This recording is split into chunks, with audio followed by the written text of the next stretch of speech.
Société nationale des Québécoises et des Québécois de la région de Thetford est fière de vous présenter l'émission Appalaches en quelques mots. Bonjour, ici Isabelle Lecourt, députée de Lotbinière-Frontenac à l'Assemblée nationale du Québec. Je m'adresse à vous aujourd'hui afin de souligner le travail d'information exceptionnel de votre télé communautaire. La TV-CRA est au cœur des préoccupations des gens d'ici depuis plus de 45 ans. C'est donc un honneur pour moi de soutenir et de contribuer à l'essor de la télévision communautaire de la région des Appalaches. Bon visionnement.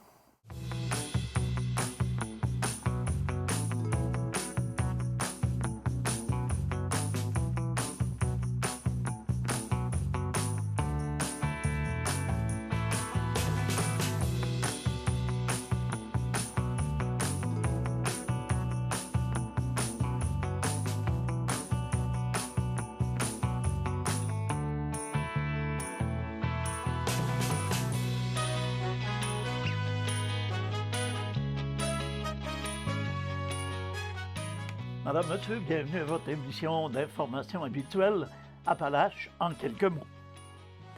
Depuis le 22 janvier dernier, les corps policiers du Québec sont responsables de procéder aux vérifications physiques nécessaires à l'application au Québec de la loi sur la mise en quarantaine et du décret visant la réduction du risque d'exposition à la COVID-19 au Canada, y compris la quarantaine, l'isolement et le couvre-feu.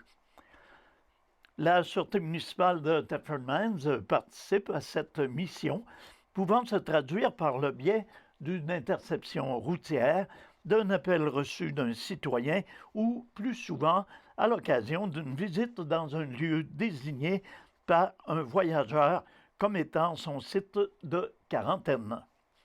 Nous recevons quotidiennement la liste des personnes habitant sur le territoire de Thetford Mines qui doivent demeurer en quarantaine.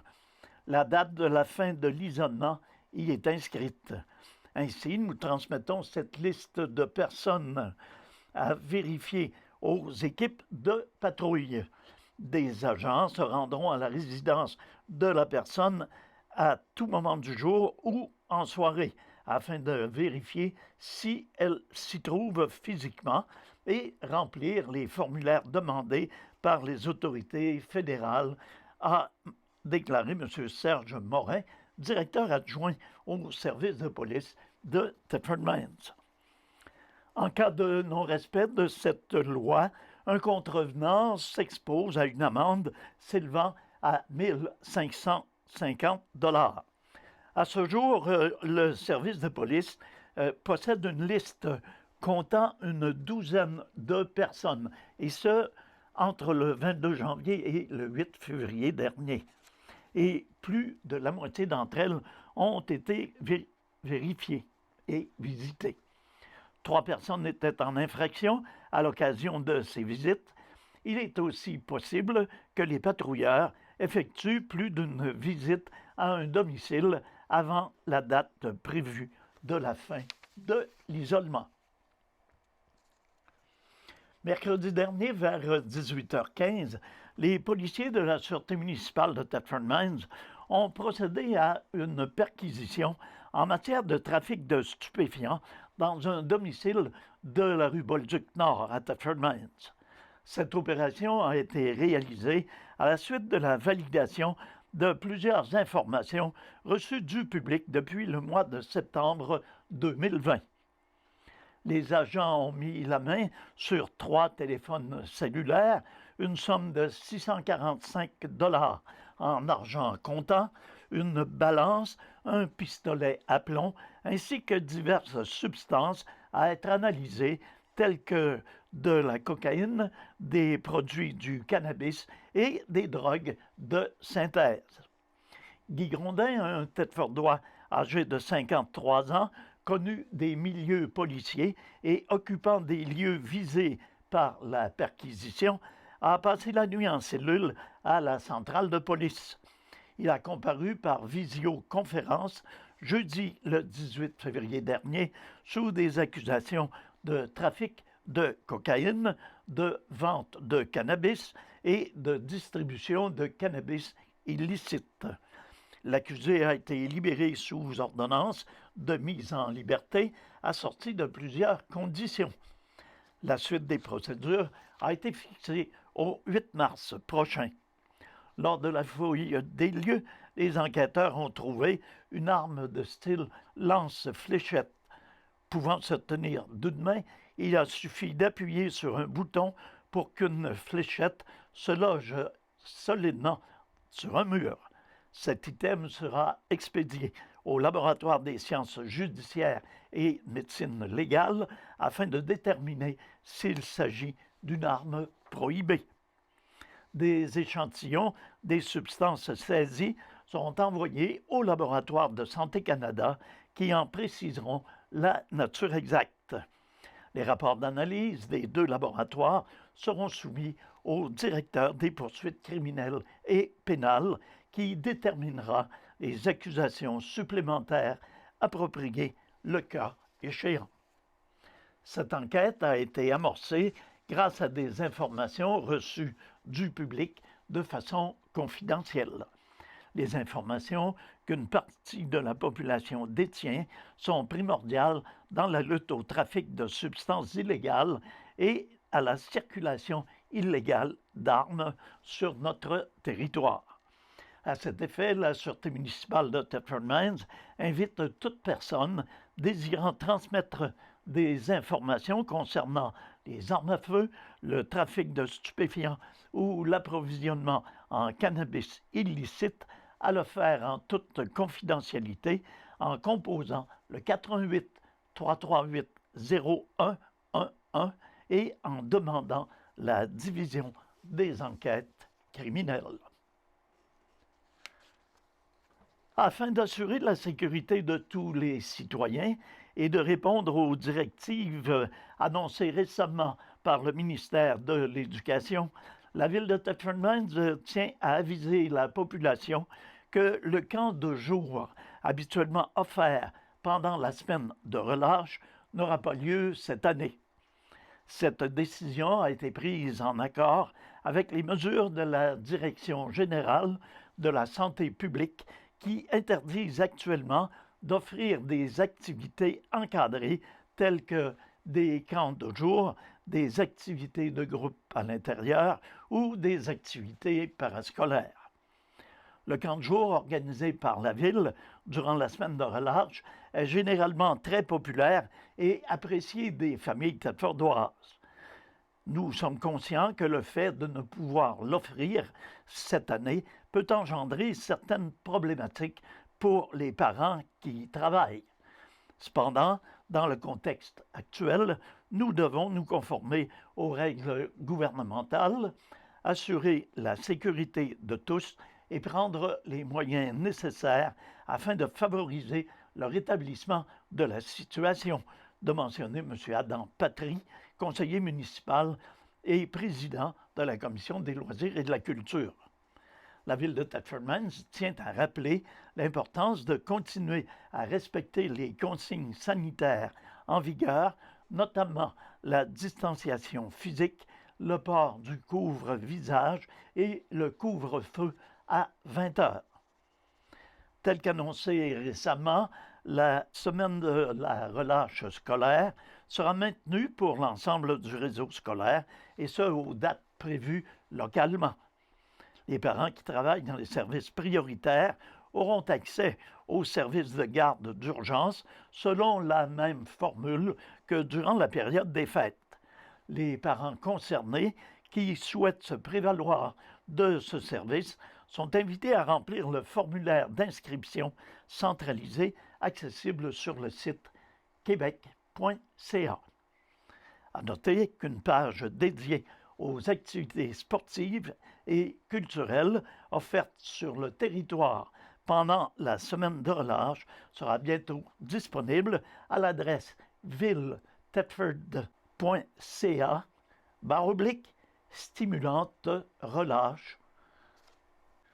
Le gouvernement du Québec accorde une aide financière de 49 763 à la Ville de Thetford Mines pour la réalisation du projet de pistes cyclables dans l'emprise de la 9e rue Sud. Madame Isabelle Lecourt, députée de l'Aubinière-Frontenac, en a fait l'annonce récemment au nom du ministre des Transports et ministre responsable de la région de l'Estrie, M. François Bonnardel. Cette aide permettra d'accroître la mise en place d'infrastructures de transport favorisant les déplacements efficaces, non polluants et encourageant ainsi la mobilité durable. Pour les années financières 2020-21 et 2021-2022, ce sont près de 39 millions de dollars qui ont été accordés à plus de 165 projets de transport actif par le gouvernement du Québec. De nombreuses pistes cyclables pourront ainsi voir le jour partout au Québec. Je suis ravi de l'aide octroyée pour le développement des transports actifs dans notre région.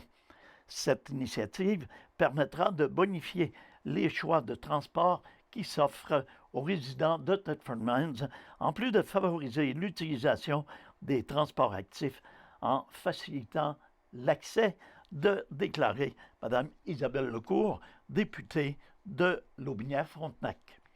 Il est à noter que cette aide financière s'inscrit dans le cadre de la politique de mobilité durable 2030, notamment dans le cadre d'interventions de soutien aux municipalités dans l'adaptation des infrastructures de transport en milieu urbanisé au profit des transports actifs. Cette aide financière est accordée dans le cadre du programme d'aide financière au développement des transports actifs dans les périmètres urbains.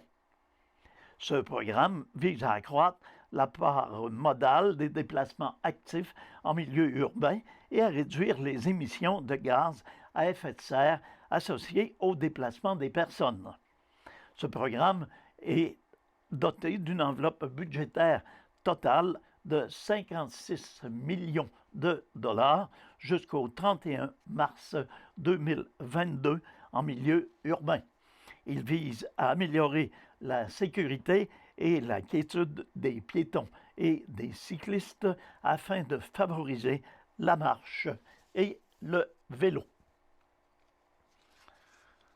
Les citoyens de la région sont invités à renouveler leur abonnement au service de livraison de paniers de légumes hebdomadaires offert par la ferme Champ-Gauche. C'est l'occasion rêvée de recevoir pendant 19 semaines plus de 40 variétés de légumes cultivés directement sur les terres de notre région. Les paniers de légumes de la ferme Champ-Gauche sont un excellent moyen d'encourager directement votre producteur local et de faire une différence dans votre communauté, tant au niveau économique qu'écologique. Puisque nos légumes sont cultivés en région et récoltés à la main, leur fraîcheur est garantie. Vous êtes certain, comme consommateur, que vos tomates et vos aubergines n'auront pas été transportées sur plusieurs milliers de kilomètres avant de se rendre chez vous, d'expliquer Mme Mathilde Tremblay-Grenier, copropriétaire de la ferme. En s'abonnant au panier, vous recevrez bien plus que des légumes. Recettes, guides de conservation des aliments, barres en fines herbes et infolettres font partie des expéditions. Tout au long de la saison, la ferme Champ-Gauche vous accompagnera dans votre quotidien en vous permettant de connaître le contenu des paniers à l'avance, en vous proposant des recettes et en vous permettant d'échanger des légumes si vous le souhaitez. Comprenant de 10 à 12 items, votre panier suit les récoltes saisonnières afin de garantir la diversité et la fraîcheur des aliments. La ferme est d'ailleurs partenaire avec plusieurs entreprises de la région afin de vous offrir différents fruits et produits du terroir.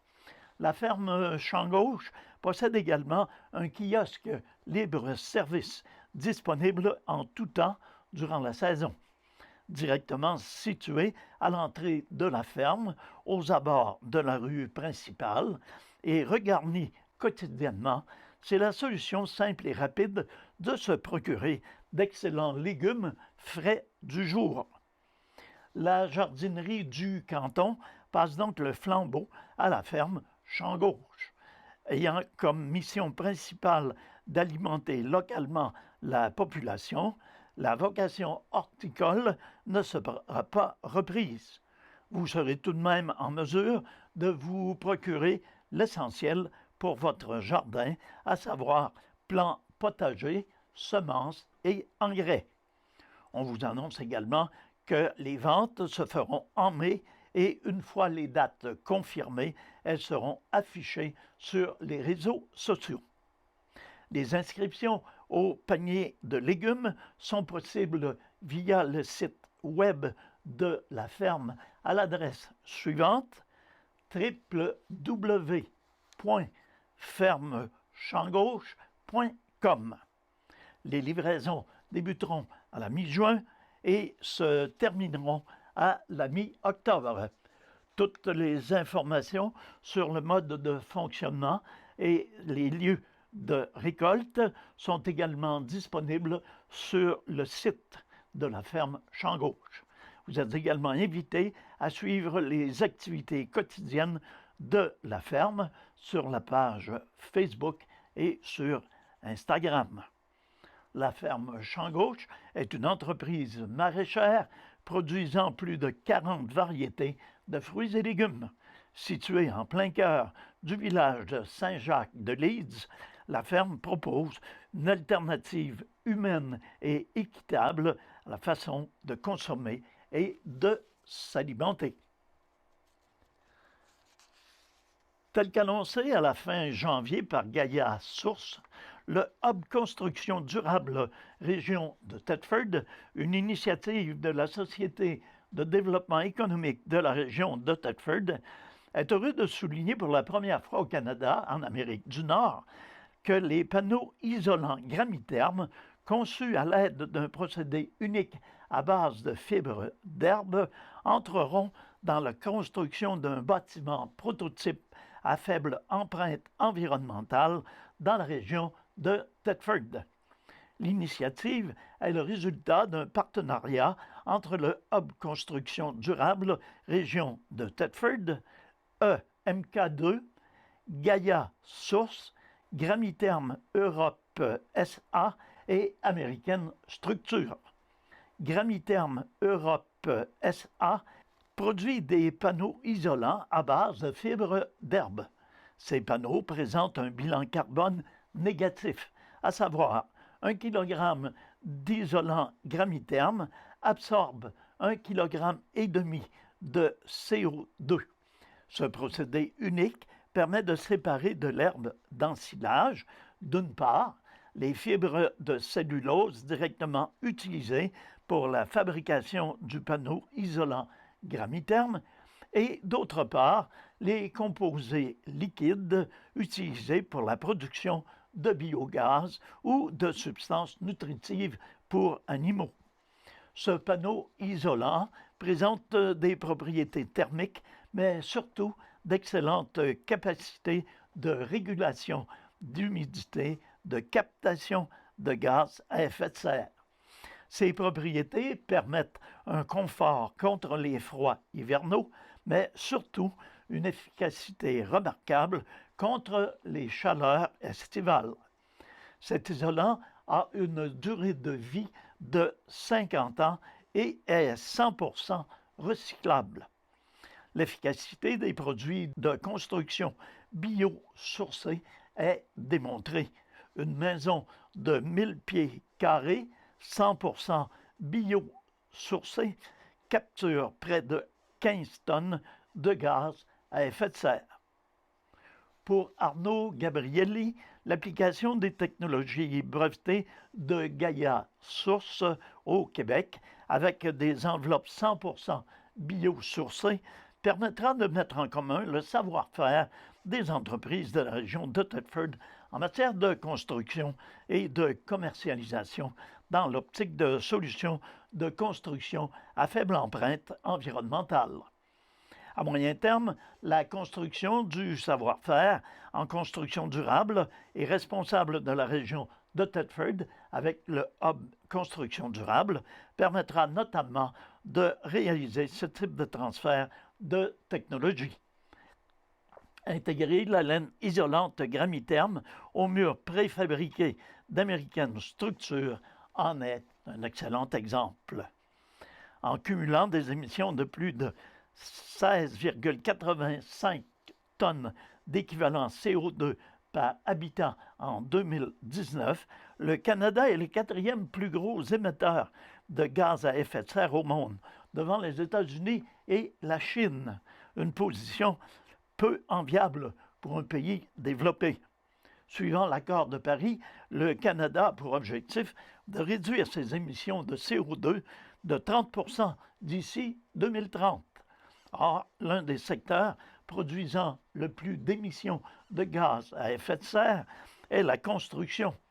Au Canada, la biomasse abondante est une source à exploiter pour nous permettre d'optimiser les enveloppes des bâtiments, de les rendre énergiquement performantes, hiver comme été, grâce à de nouvelles technologies. Cette première initiative a valeur d'exemple et revêt une fonction pédagogique pour les entreprises et pour les acheteurs futurs. Par ce transfert de technologie et en participant à la construction de ce bâtiment exemplaire, les entreprises du Hub auront l'occasion d'en apprendre sur l'éco-construction et sur la valeur ajoutée de nouveaux produits, de préciser M. René Couture, propriétaire de la firme E égale MK2. À propos de Gramitherm Heureux SA, mentionnons qu'il s'agit de la filiale de Clean Insulating Technology Lausanne. Et quant à American Structure, l'entreprise thetfordoise a été fondée en 2002 par M. René Leclerc, un ex-entrepreneur général comptant plus de 20 ans d'expérience dans le domaine de la construction résidentielle et commerciale de bâtiments. Enfin, pour terminer notre bulletin, c'est à compter d'aujourd'hui que la ville de Thetford Mines entame sa campagne de recrutement annuel pour les emplois d'été étudiants. Remarquez qu'il s'agit du 16 février dernier. Au total, plus de 100 recrues sont recherchées au sein des différentes équipes municipales afin de compléter les besoins pour la période estivale. Avec ou sans expérience, les jeunes intéressés sont invités à postuler rapidement. Cette année, 4 clans sont dans la course pour le recrutement. Les jeunes peuvent ainsi choisir, en fonction de leurs intérêts, entre le clan enviro, le clan travaux publics, le clan sportif et le clan loisirs et culture. Tous les détails concernant les postes offerts sont disponibles sur le site Internet de la ville à l'adresse Internet ville-thetford.ca/choisis ton clan. À noter que les entrevues auront lieu par vidéoconférence afin de respecter les mesures sanitaires et d'assurer la sécurité de tous. Au cours des prochains jours, plusieurs publications seront lancées sur les réseaux sociaux, notamment sur l'application TikTok, très populaire auprès des jeunes de 16 à 20 ans, soit la clientèle cible pour la campagne de recrutement. Alors, c'est ce qui met un terme à notre bulletin cette semaine. Je vous invite à être des nôtres la semaine prochaine pour un bulletin semblable. Entre-temps, merci d'avoir été des nôtres. Demeurez à l'écoute. Notre programmation se poursuit. À tous et à toutes, une excellente santé. Prenez soin de vous, prenez soin des autres.